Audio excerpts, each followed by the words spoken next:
about Joshua chapter 16 and 17. Okay?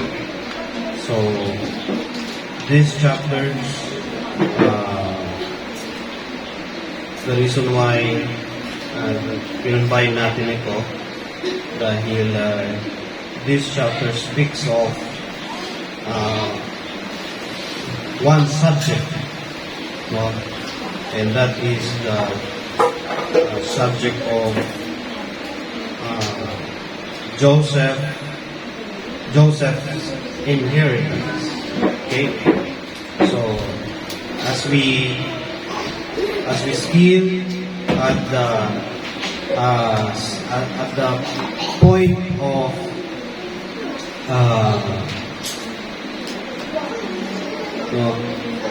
nasa point tayo ng pag-suong sa buhay ng mga Israelites under the leadership of Joshua, okay, na nagdi-distribute na sila, the distribution of the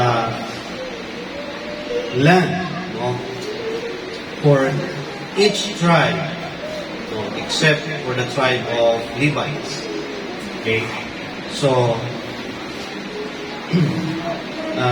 dito makikita natin na may isa sa pinaka malawak, no, aside sa Judah, no, ang tribe ni Joseph ay isa sa may malaking isang sa may malawak na lupain na mana o na inherit as per the commandments of the Lord, no? At here in chapter 16 hanggang 16 ay pinakita dyan yung kanilang border, no? How expanded ano yung mga borders nila, no? It may be hard for us to picture, no? For we have no idea what it would be, no? Even at this very moment, at this period, we are not certain how it should be during the Old Testament, because meron ng mga changes, no? At hindi natin alam if some tawag nito, yung mga ilan sa mga nabanggit dito na mga border ay still known or existing sa panahon ngayon. So that is one of the difficulty on our side to figure out gaano ba kalawak, no? Hindi katulad dito sa atin. We have an idea pag sinabing Las Piñas, pag sinabing Manila, pag sinabing Bulacan, diba? So from Bulacan to Santa Rosa and Tanay Rizal hanggang GMA Cavite, mga ganon, diba? From north, south, east, west. So you will having an idea how broad it is. Pero even though na-state dito, may difficulty on our side. That's why I did not focus on it, but I just read some articles na si Joshua, si Joseph, at si Judah, no, ay isa sa may pinaka malawak na portion na minana sa mga Israelites, no? Because as we have learned and realized na itong tribe ni Joseph ay double portion. Kaya may nababanggit dyan si Ephraim at saka si Manasseh, no? So sa chapter 16 ay binabanggit dyan yung kay Ephraim. Okay. And then sa 17, dito naman binabanggit yung kay Manasseh. Now, bakit kaya inuna si Ephraim compare kay Manasseh? Samantalang si Manasseh, siya yung firstborn. Okay? So, mayroong may story behind of it. No, because kung saan may kinalaman ito sa pag-bless ni Jacob. No? The time na ma-meet ni Jacob itong anak ni Joseph. No, ay kumbaga it's like yung nangyari kay Jacob and Esau ay similarly na transfer, no, dumaloy dito sa magkapatid, okay, na si Ephraim and Manasseh. As we have read, no, I'd like to share with you some verses wherein siya yung maging basis natin of the sermon today. No, in verse 8 ng chapter 16 towards 10, and verse 11 to 13 ng chapter 17. Okay, let me read verse 8. No, the border went out from Tapua westward unto the river Kana, and the goings out thereof were at the sea. This is the inheritance of Ephraim by their families. Verse 9, and the separate cities for the children of Ephraim were among inheritance of the children of Manasseh. All the cities were cities with their villages. Verse 10, and they drave not, no, and they drave not out the Canaanites that dwell in Gizar, but the Canaanites dwell among the Ephraimites unto this day, and serve under tribute. Okay? In chapter 17, verse 11, no, and Manasseh had in Issachar and in Asher, Bethshean and her towns, and Ibalim and her towns, inhabitants of Dor and her towns, and the inhabitants of Endor and her towns, and the inhabitants of Tanaac and her towns, and the inhabitants of Megiddo and her towns, even 3 counties. Yet the children of Manasseh could not drive out the inhabitants of those cities, but the Canaanites dwell in that land. Okay? Yet it came to pass, when the children of Israel were waxen strong, that they put the Canaanites to tribute, but did not utterly drive them out. Okay, so here's the scenario. Part of the inhabitants, or part of the inheritance of Manasseh and Ephraim were still occupied and with may mga nakareside o may mga nakatira na mga Canaanites. And what they did not drive them out. Hindi nila pinaboy, hindi nila pinalayas yung mga Canaanites. They let them stay on that villages. No? So, and what they did, they let them pay tribute. No? Kaya sa verse 10, sabi nito, no, unto this day, and serve under tribute. Okay? Serve under tribute.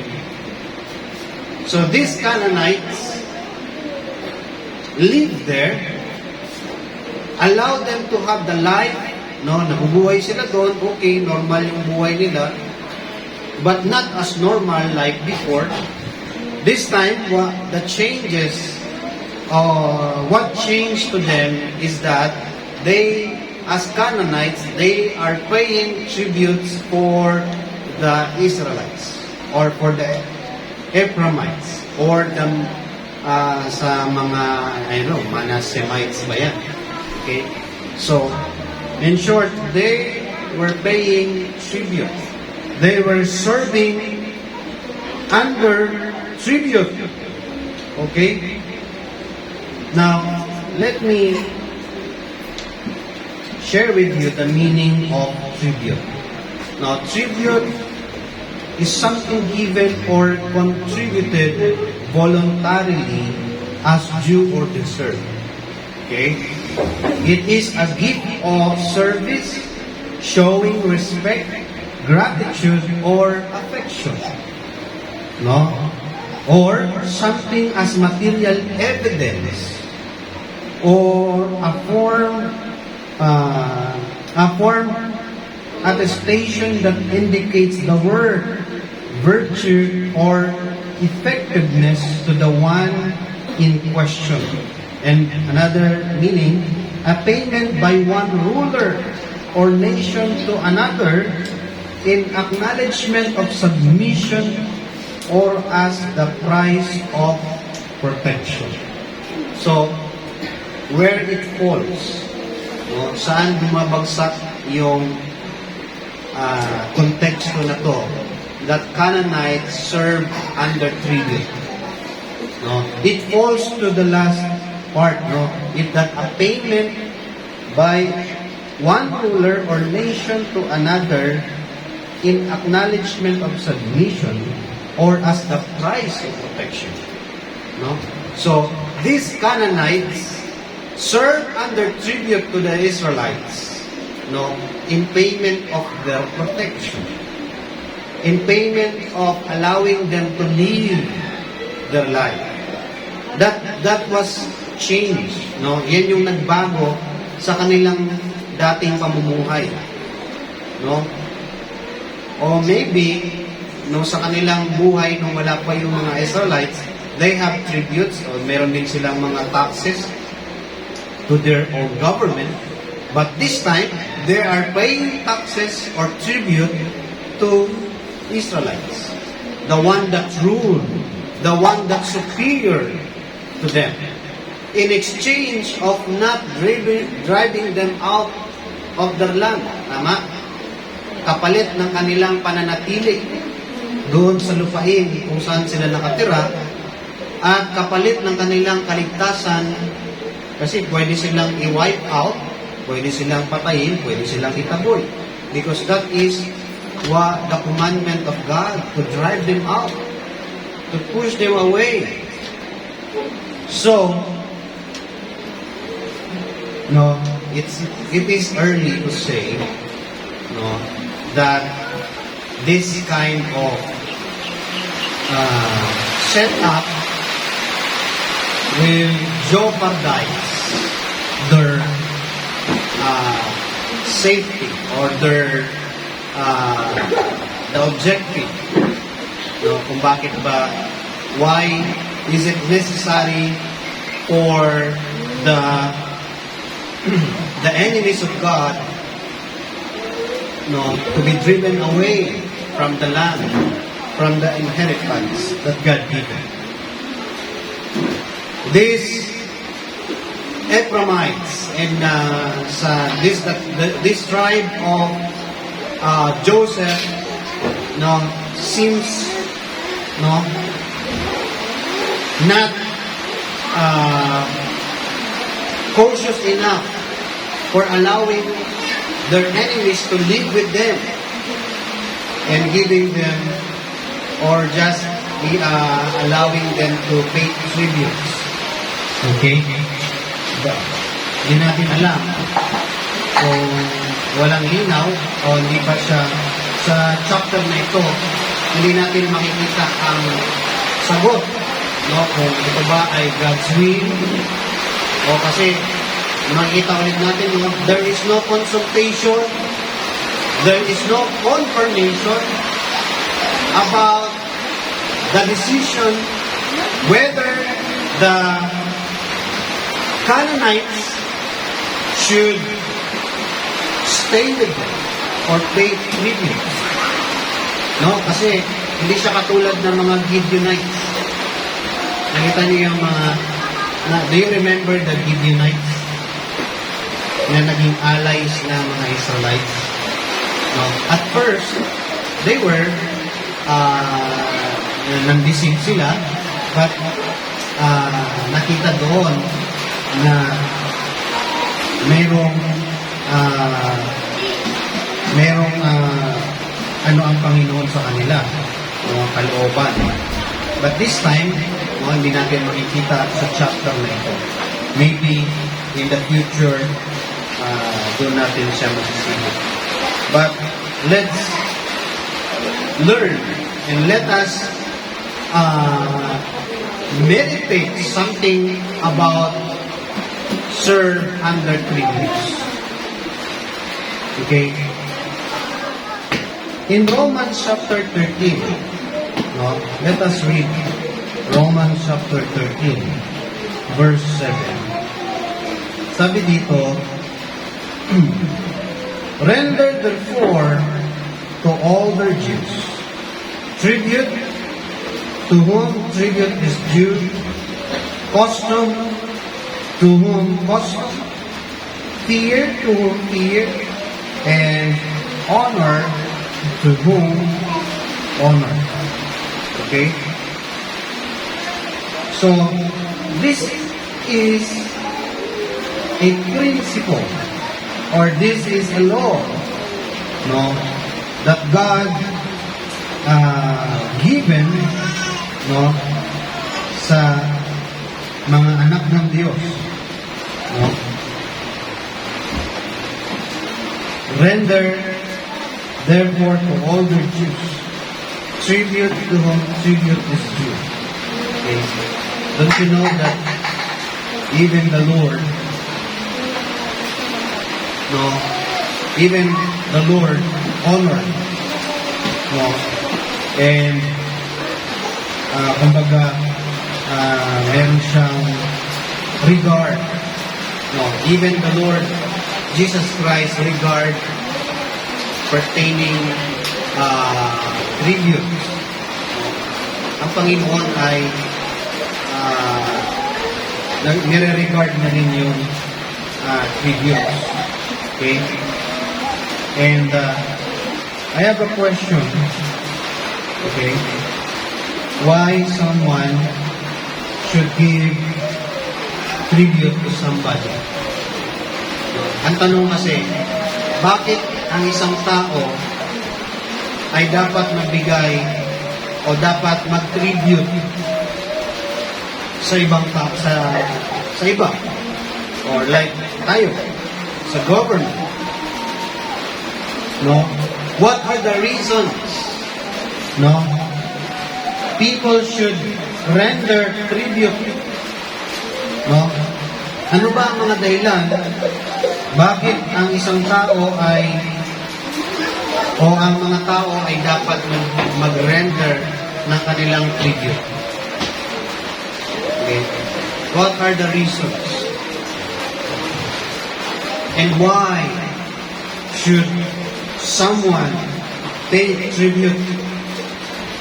No. For we, as children of God, we as God's people, why we should give tribute to somebody, to someone, or to an institution, or even to God? Why? Okay? If we're going to look at the context of the Canaanites and the Israelites. The Canaanites were obliged and served under tribute because one, no, isa sa reason na nakikita ko bakit sila serve under tributes, because they were indebted. No? Indebted to Israelites. So, we can say that one of the reasons And why someone should give tribute to somebody, or one of the reasons why people should give tribute is indebtedness. Yung pagkakautang. Indebtedness. No? It is a condition of being indebted. No? Something what is owed. Alam mo yun? Na Canaanites failed to pay tribute towards the tribe of Israel or Joseph because they indebted their life and living. Tama, di ba? Kaya sila serve under tributes kasi ay nagkakautang sila ng kanilang pamumuhay sa lugar na yun. No? They were allowed to live. They were allowed to toil the ground and to eat. They were allowed to have their families. Right? They are indebted. They were indebted. And this thing, I want you to also realize, no, before God, why you have to pay tribute to God. We have to pay tribute to God. No? Because we are actually indebted to God. We are in debt to God. In Romans chapter 8. Let's read Romans chapter 8, verse 12. For brethren, we are debtors, not to the flesh, to live after the flesh. Okay? So, we are debtors. The Bible says we are debtors. No? Mga may utang tayo. Brethren, we as children of God, we are indebted to God. Our life, our salvation, and our living. No?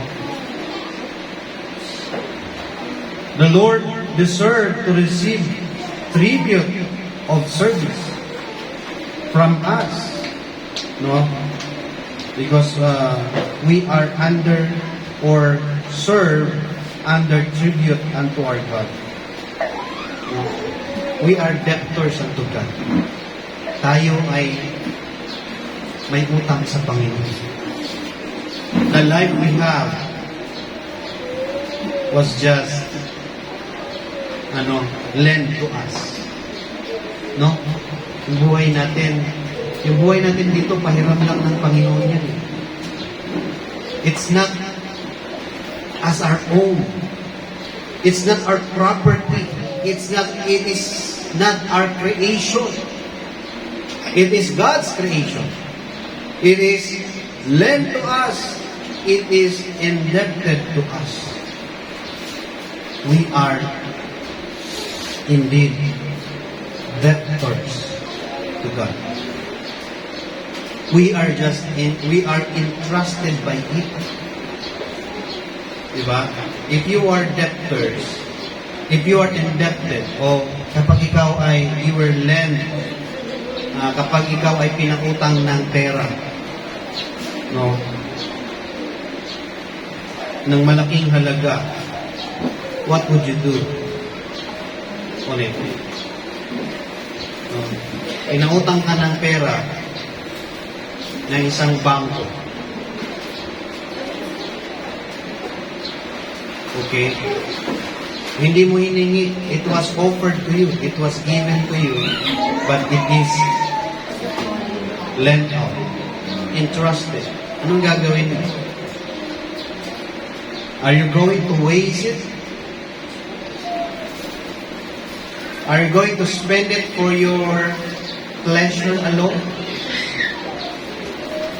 Or are you going to invest it? Are you going to manage it? No? Anong gagawin mo sa pinahiram sa yung pera? Kapag may nagpahiram sa iyo ng napakalaking halaga, no? Wawaldasin ba natin? Isusugal ba natin? No? Gagastusin ba natin sa mga walang kakwenta-kwentang bagay? If you do, then no, you will be answerable to the one that lent you of it. Di ba? Magiging answerable ka. Mananagot ka. And how can you pay it? Paano mo yun babayaran kung hindi mo yun i-invest? Kung hindi mo yun gagamitin ng wise? We are put into question. Nalalagay ka sa isang katanungan o sa isang nalalagay ka sa isang kondisyon na accountable ka sa buhay na iyan na pinahiram.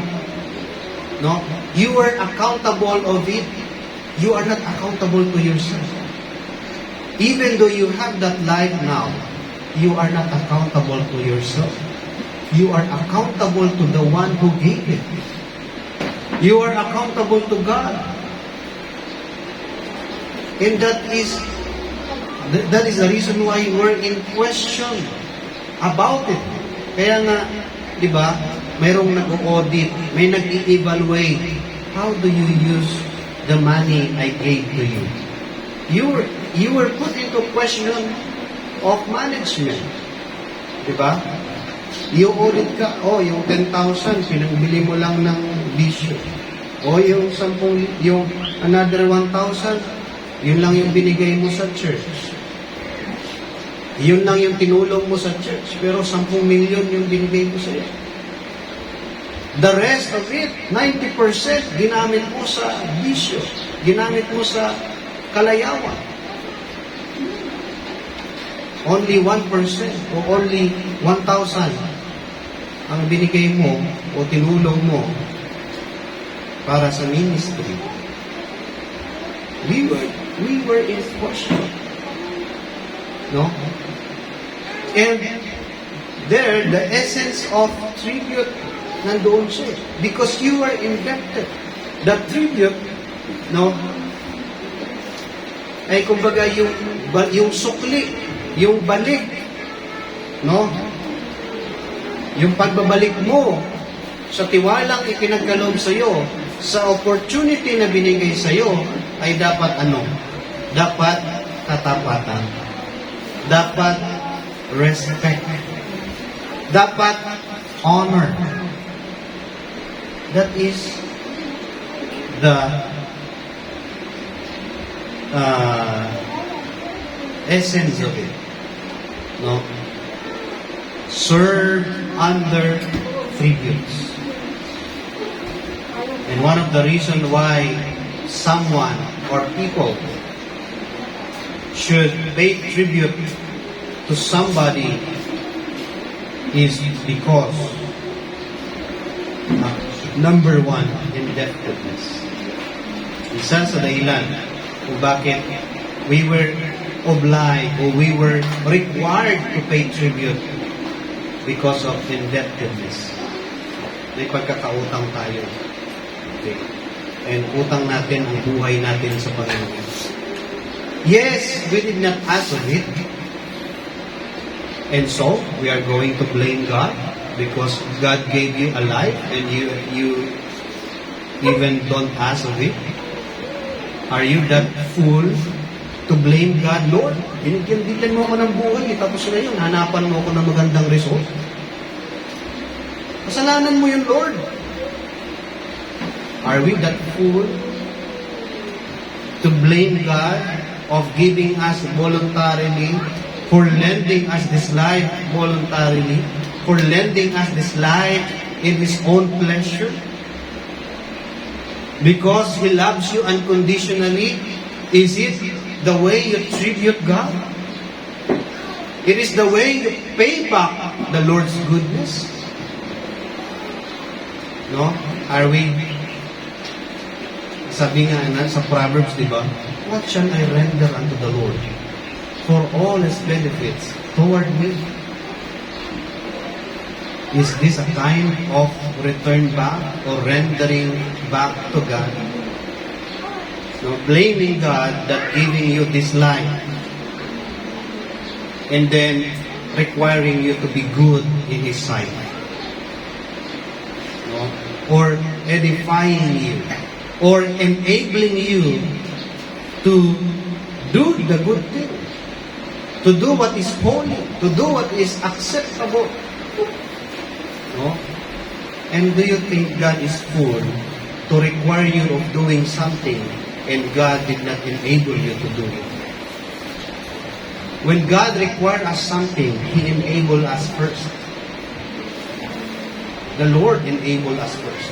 The Lord opened first our consciousness of good things before He required it for us to do. No, because we were dead in sins. Naturally, we love foolishness.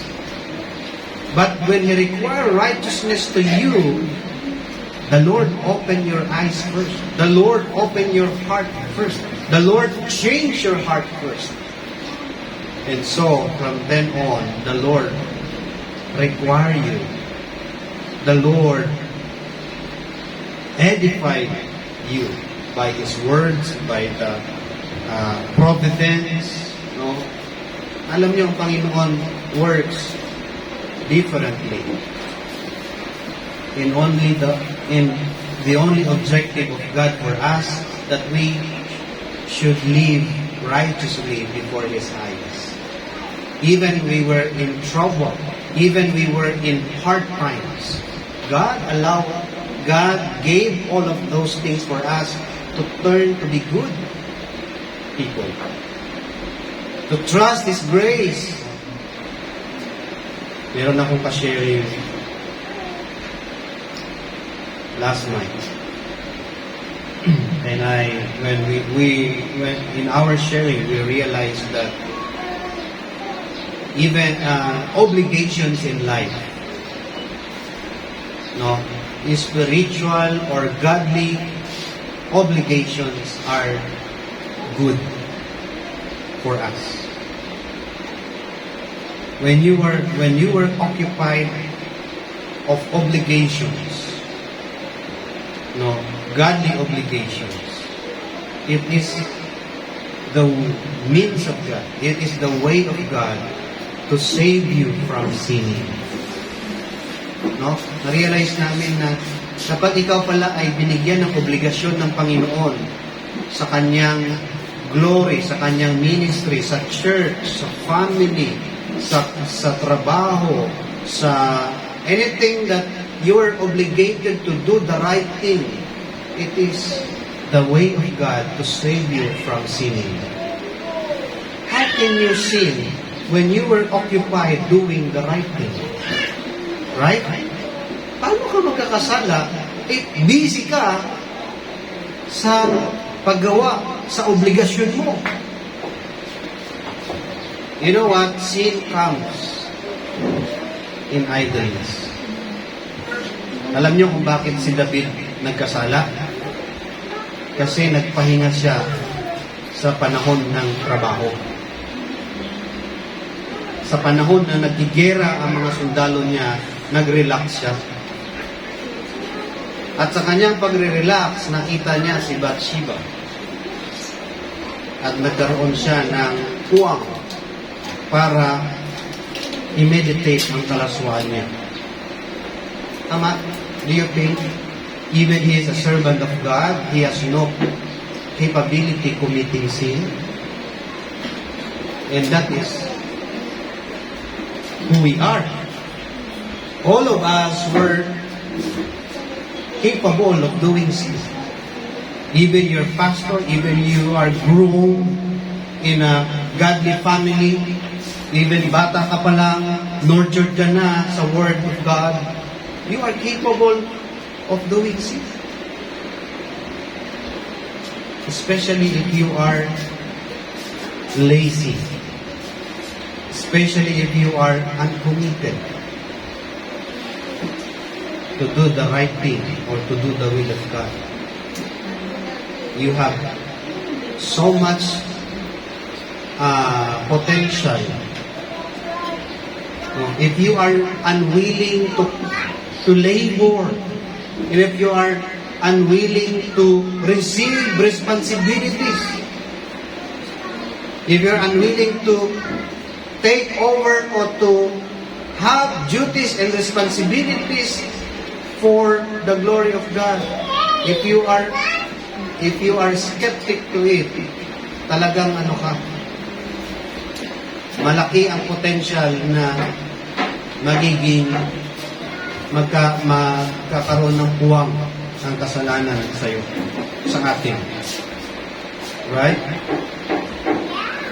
So, that's what we realize. Obligations, responsibilities for the glory of God saves us from falling into sin. Now, brethren, if we were indebted to God, if we were indebted of this life, and so their debtness, so therefore, this debt should motivate us, should encourage us to pay tribute to the one that lent it. Sana yung utang mo na yan ang magtulak sa'yo para magbayad ka ng magandang tribute sa nagpautang sa'yo. And that is God. We are debtors to Him. And so,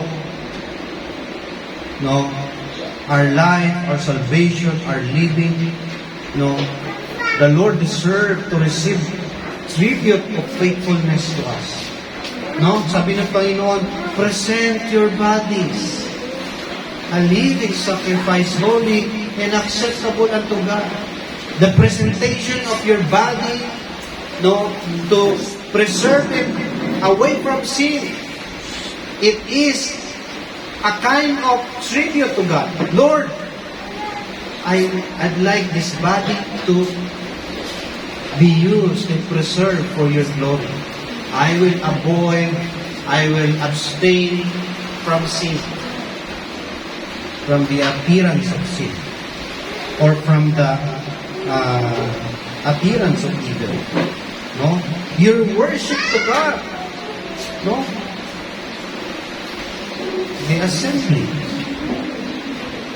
You know what?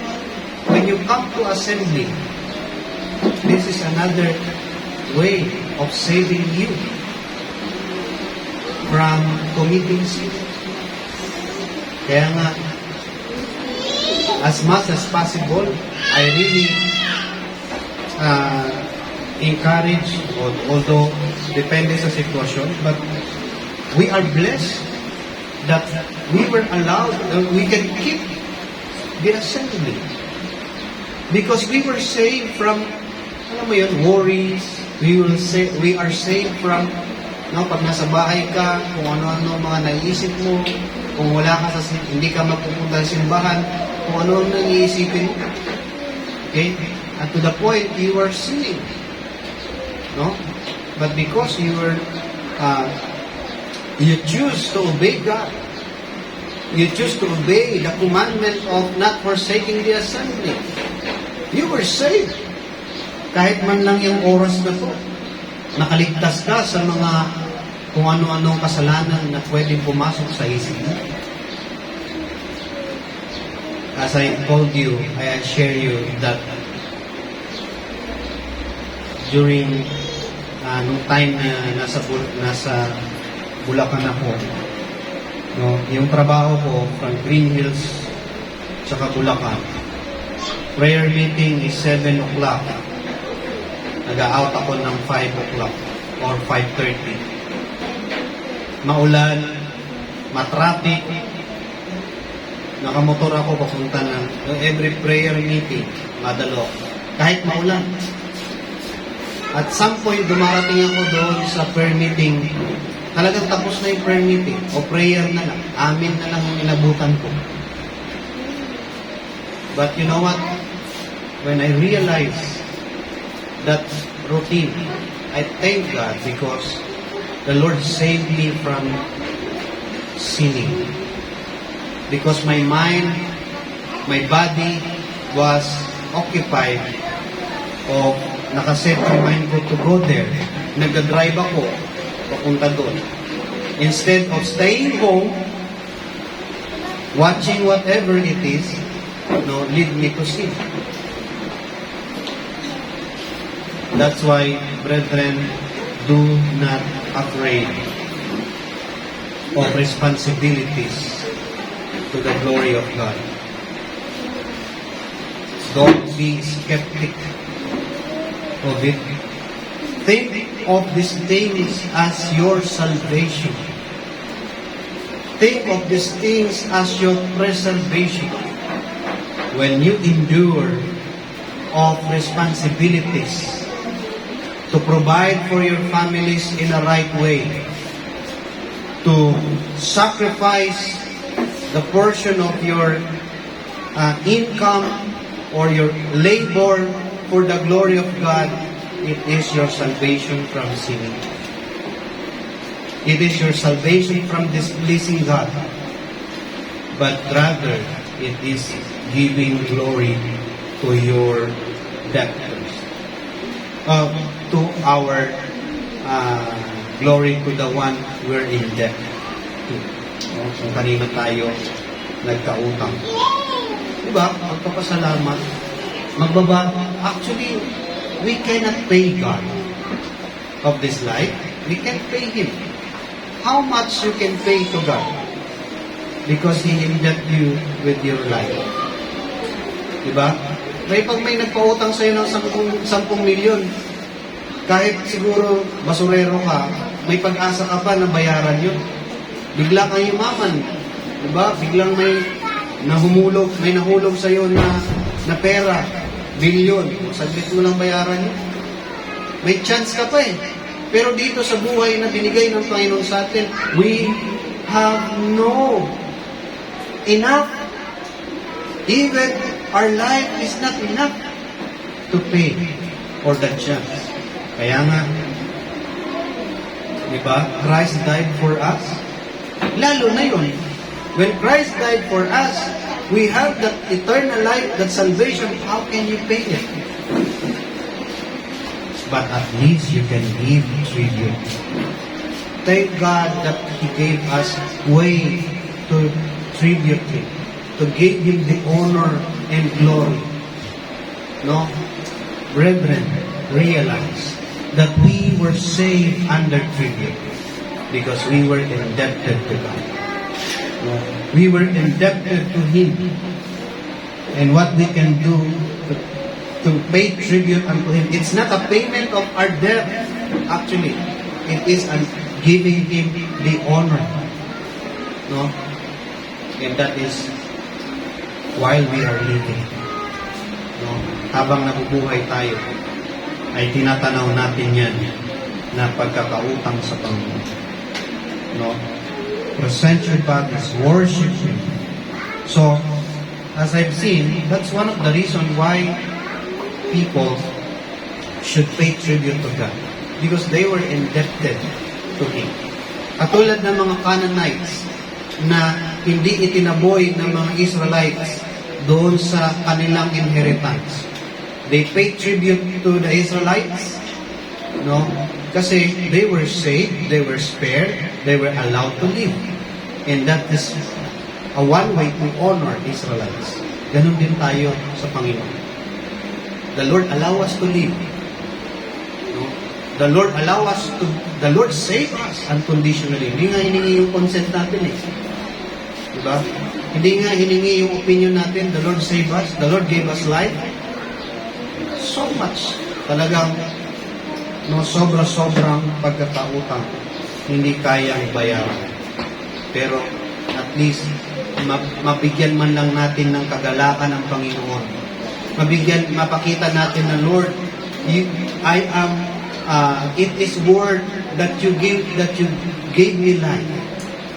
Lord, you are worthy to be praised. Makita man lang na nung binuhay ka spiritually, at least ang Panginoon, makita niya sa'yo, mapaligaya mo man lang ang Panginoon. No? Nag-glorify mo siya, in-honor mo siya, sinamba mo siya, binigay mo yung buhay mo sa Kanya. Second reason, second of the many reasons na nakikita ko lang to pay tribute to God is gratitude or thanksgiving. It is one of the reasons why someone pay tribute or give tribute to God is that they, because of their gratitude or thanksgiving to that person or to that somebody.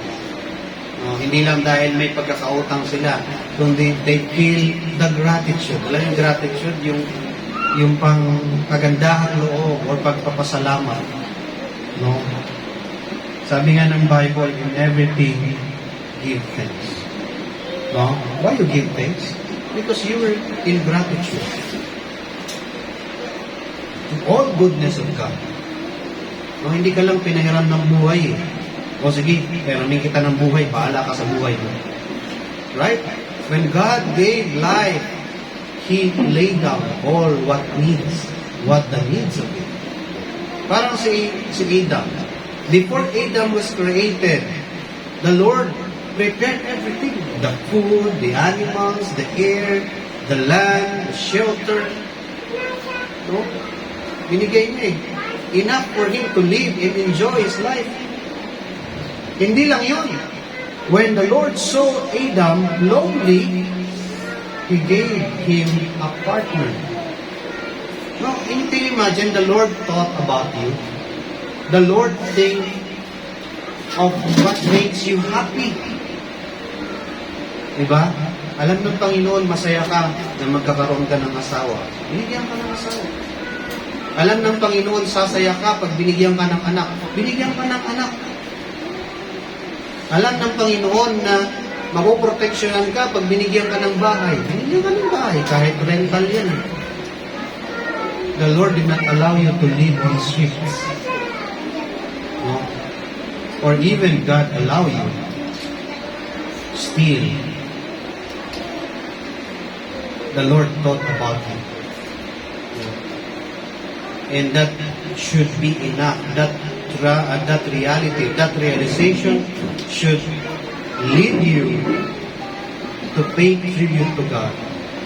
Serve under tribute because of your thanksgiving. No? We are thankful to Him. No? I believe Canaanites thankful to Israelites because they did not drive them out away. Kahit galit sila sa mga Israelites dahil pinatay yung kanilang mga kasamahan, but they were allowed to live. So they are paying tribute. Some of them were in gratitude. Some of them were thankful to Israelites. Some of them were not. Diba? Some of them were not. They are in hatred. Pero, still, I believe majority, kaya sila hindi umaalis doon, hindi lumalayas, because they were in thanksgiving.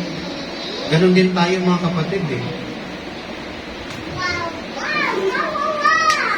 Some point of our life, di natin naintindihan yung mga nangyayari. And maybe some of us question the Lord. Oh, bakit ganito? No? I heard some people question God because of what's happening to them. No? But we, if we know these things, happy are we. If we know that this life we're just indebted to Him, and if we know that the Lord laid down everything what we need, diba? And we're thinking we can give back or we can pay tribute to God with the hearts of thanksgiving. Psalms 100 verse 4, enter into His gates with thanksgiving, and into His courts with praise. Be thankful unto Him, and bless His name. No? Brethren, let us enter into His gates with thanksgiving, into His courts with praise. Be thankful unto Him and bless His name. No? That's how we can give back. Oh, that's how we can pay tribute to God. No? Balik natin honor sa Panginoon. No, sa verse 5, for the Lord is good, His mercy is everlasting, and His truth endureth to all generations. Grabe, no? Yung His truth endureth to all generations. It is the truth that endured for generations. Salamat tayo. Ang tao hindi nag-i-endure minsan, but the truth endures. And you know what? One of the reasons why people endure problem or difficulties in life, because of the truth sink, or because of the truth in his heart. Kaya even yung sa dark ages, kahit pinapatay sila, nakaroot na kasi yung truth sa kanila eh. They cannot deny.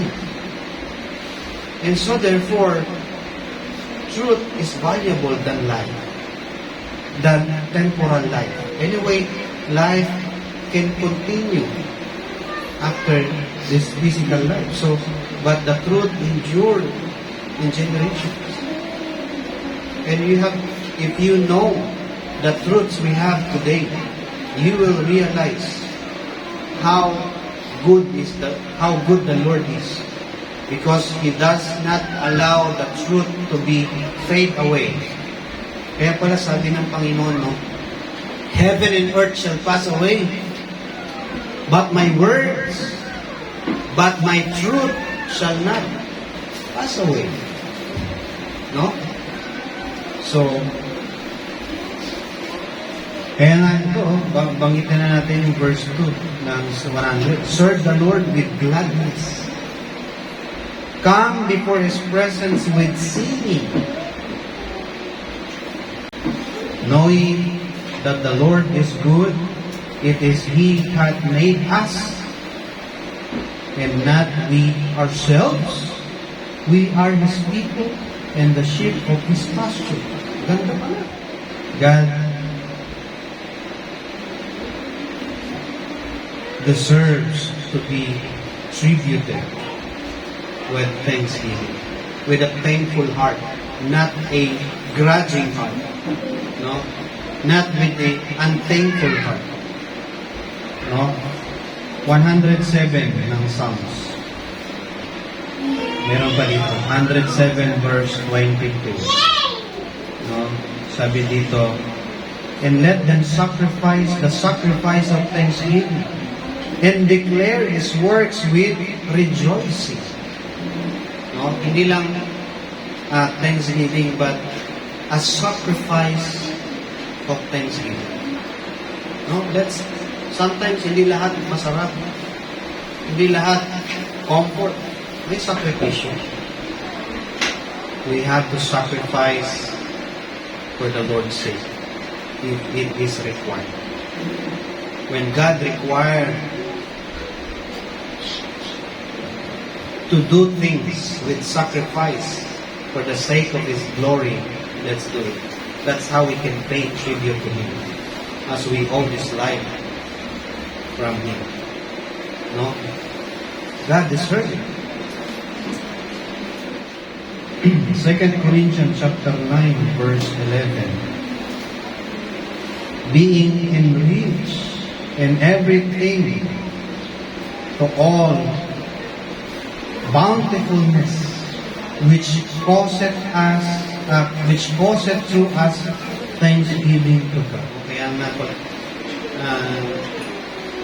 ikaw ay pinanaganan ng Panginoon, nawa ay yumaman ka sa ah, pagkakaroon ng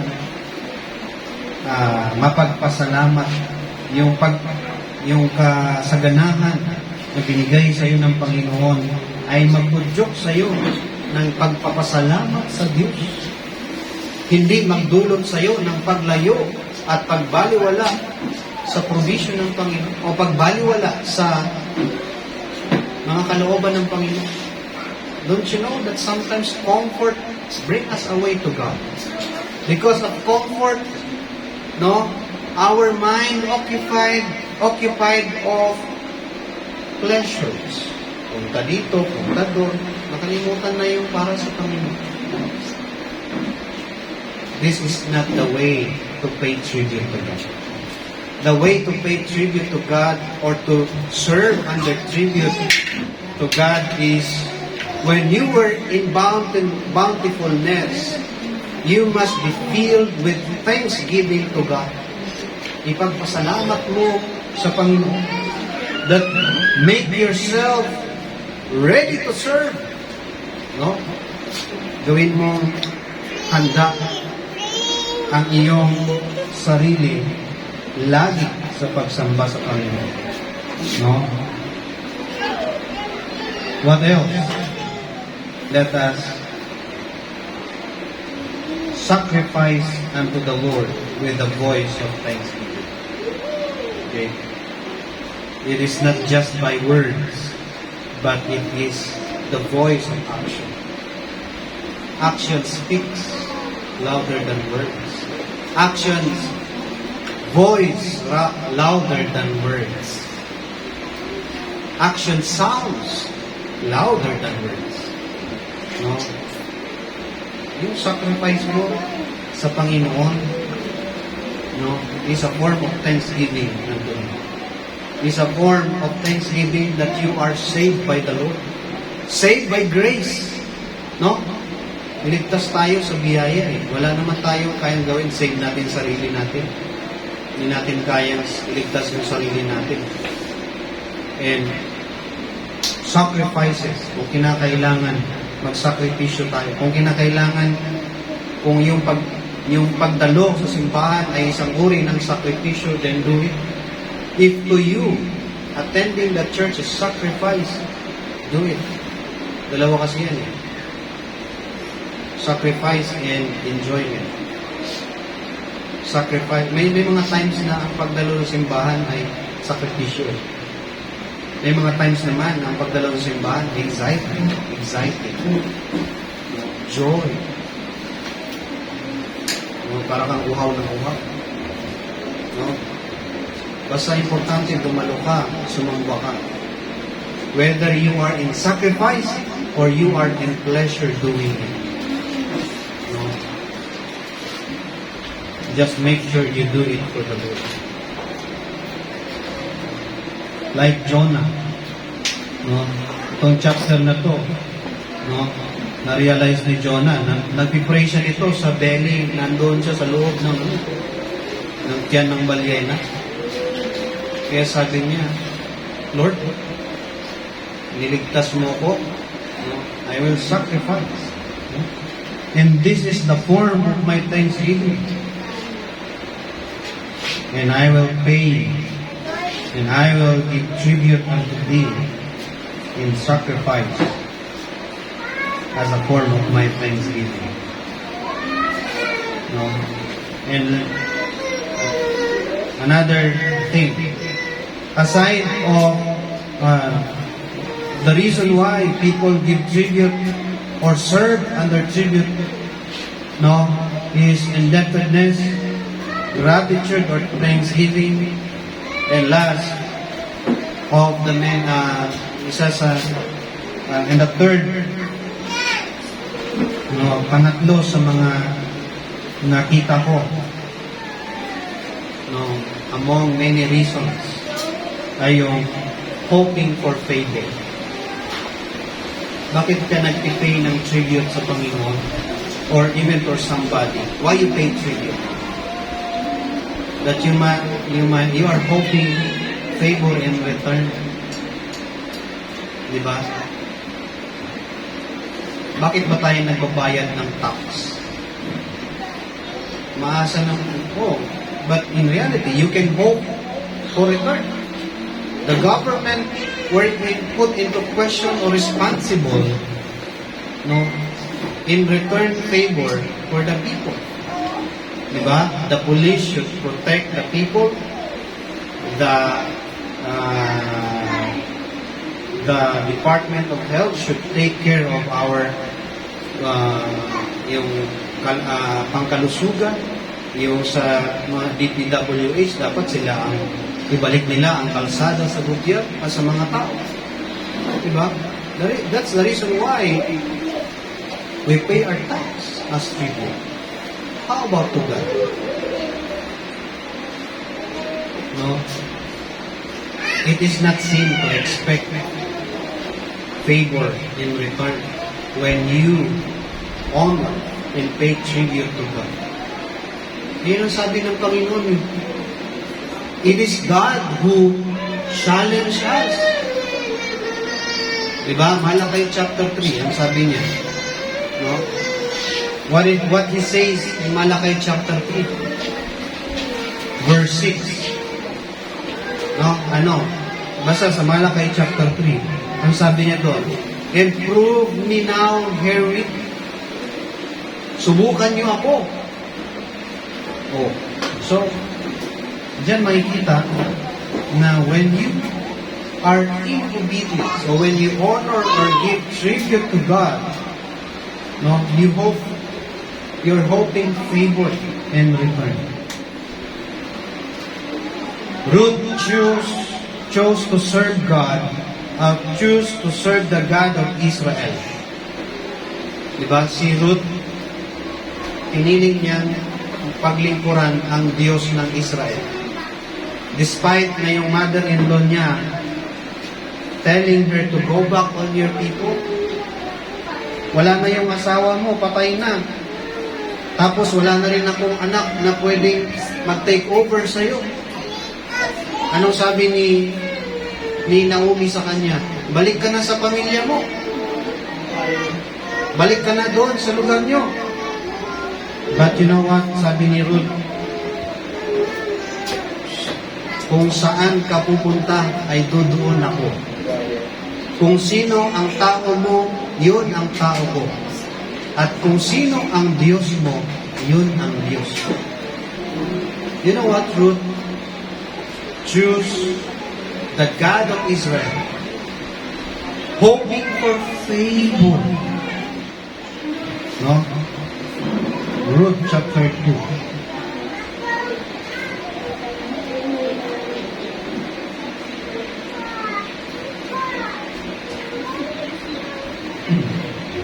Then she said, let me find favor in thy sight, my Lord. For thou hast comforted me, and for thou hast spoken friendly unto thine handmaid, though I be not like unto one of thine handmaidens. It's like Ruth, no, asking favor of Boaz, no, as the landlord, no. Parang tayo si Ruth, asking favor to God. When we do the things, when we obey God, when we do His commandments, no, we are actually hoping in return. We're actually hoping the Lord's favor. Tama naman, di ba? Bakit ba tayo nagtitiis? Bakit tayo sumusunod sa Panginoon? Para wala lang? No? Because we ask God's favor. Kaya tayo nagpapaka-faithful sa Panginoon because we hope for favor in return. No? And actually, hindi na natin kailangan utusan o turuan o lecturean ang Panginoon about these things. Because it is the character of God, no, to return the favor or to give, to reward those who were obedient unto Him. No, hindi mo kailangan lecturean ng Panginoon. Hindi mo kailangan pilitin ng Panginoon kasi natural sa Panginoon. It is God's nature to reward those children obedient sa Kanya. No? So just keep paying tribute. So just serving God. No?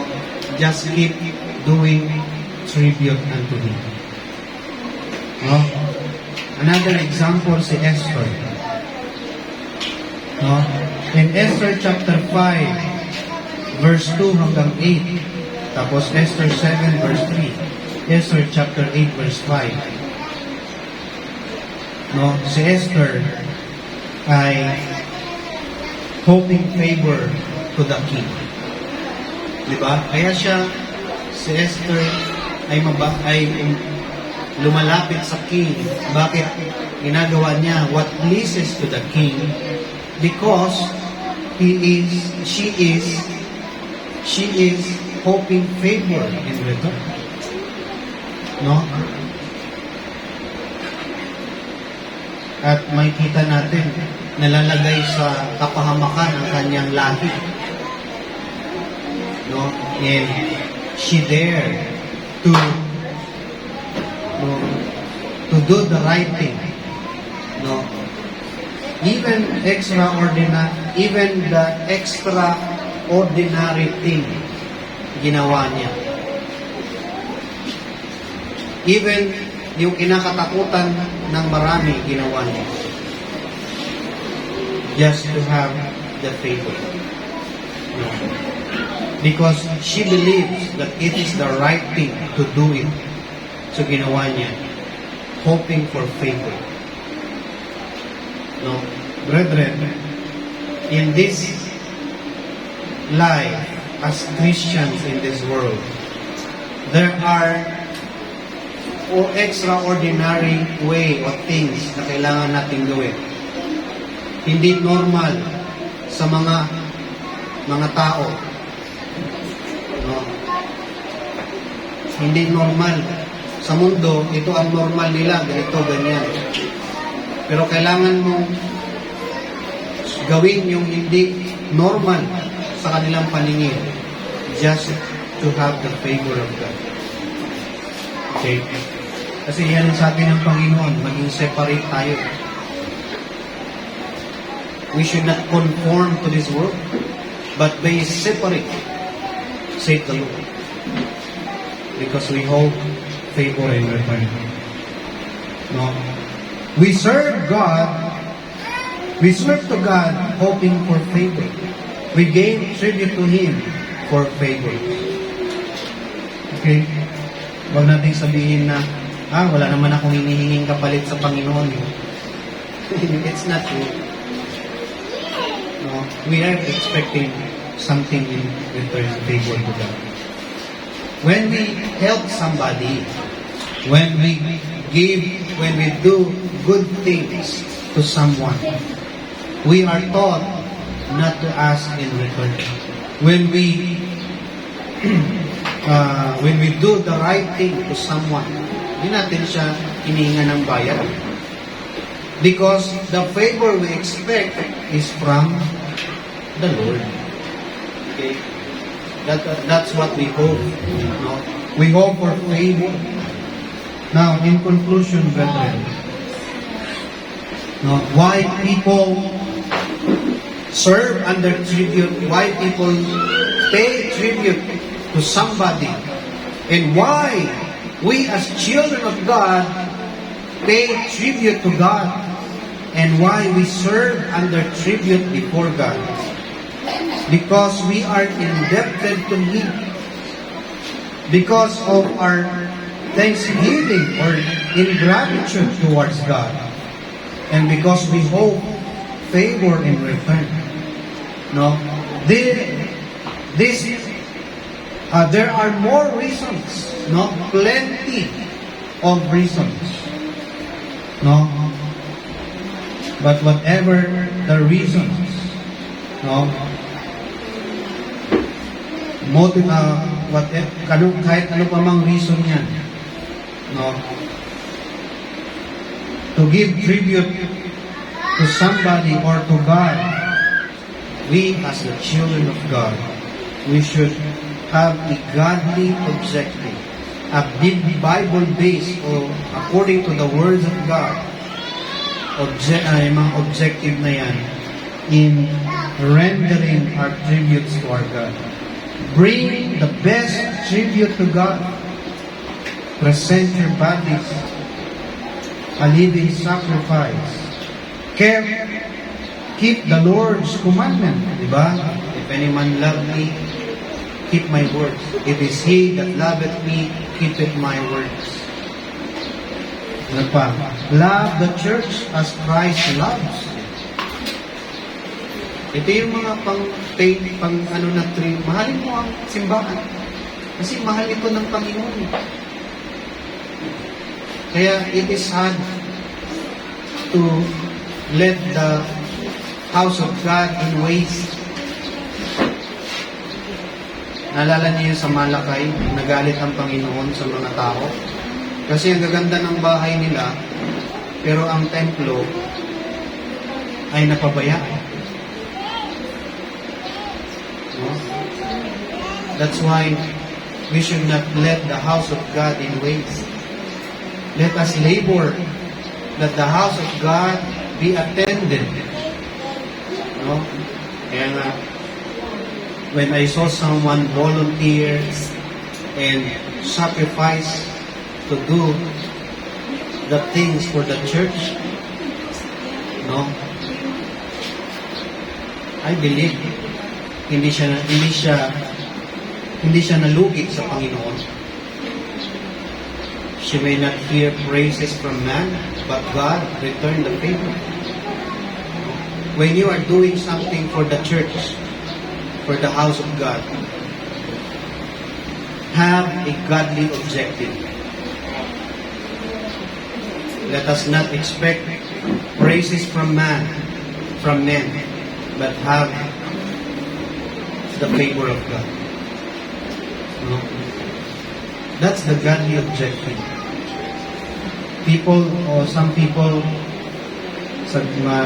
get burned out kasi they felt unappreciated.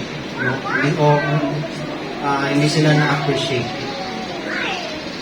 Pero if you do it for the Lord, you don't need it. Kapag ginagawa mo sa Panginoon ang isang bagay, hindi mo kailangan ng appreciation sa tao. What you need is the Lord's favor. And you must have the joy of it. I remember, nung ako ay nag-church walker, walang trabaho, walang sweldo, for how many years? Iniisip ko minsan, hindi man lang ako makapagpadala sa tatay ko. Binata, di ba? Hindi makapagpadala. Hindi makabili ng sariling pangsabot, panligo, panlaba. Hihingi pa kay pastor. Pastor, maglalaba ako. Pastor, liligo ako, walang shampoo eh. Abot si pastor. Ilang taon yun, naisip ko.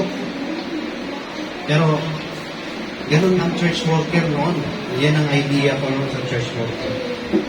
Because yung church, wala namang binibigay sa amin. I thought ganun na lang yung buhay ko. But what makes me joy is that I do it for the Lord. No? Pero, yung pala, training ground ko palang pala yun. It does not mean that I should be there forever. I was just molded by God. No? Na you are not looking for salary or praises, but you learn to be a servant. No? Lilinis ng simbahan. No? Noong kami sa probinsya, napaka-metikuloso ng pastor namin.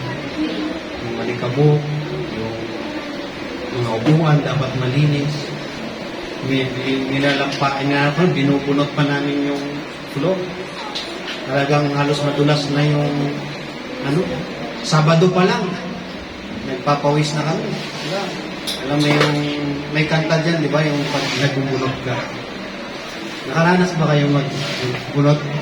Parang may sayaw yan eh. Yung timing ng paa mo. Na-enjoy ko yan eh. Tapos pagkatapos, ikaw, ang pintang-pinta mo, parang pwede ka manalamin. Kasi nung sa school pa lang, naturuan na kami paano magbunot. Na-apply ko sa church. At encouragement yun sa mga kapatiran o sa isang pastor na mayroong somebody that will give his strength life for the house of God. Brethren, let us love the church. One way we can, that a form of giving tribute to God. We cannot pay this life. We cannot pay. No, it is God, it is Christ who bought the church. No, siya bumili niya eh. No, but at least we can give Him the honor and glory as we love the church. Another thing, forsake not the assembly. Huwag natin pabayaan yung pagtitipon. No, responsibility, sacrifices saves us from sin. So please, don't forsake it. Because that is the time where you can meet the Lord as it is appointed.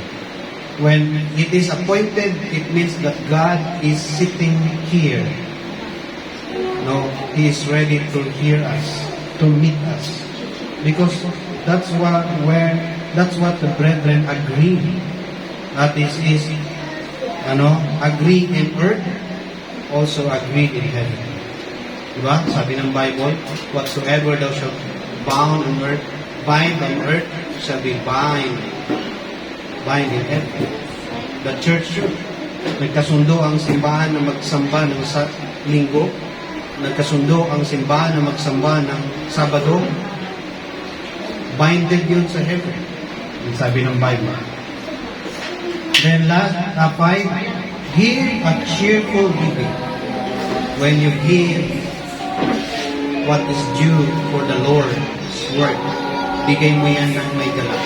Don't give grudgingly, because the Lord loves a cheerful giver. And then last, let us all serve God, give Him tribute, trust the Lord always.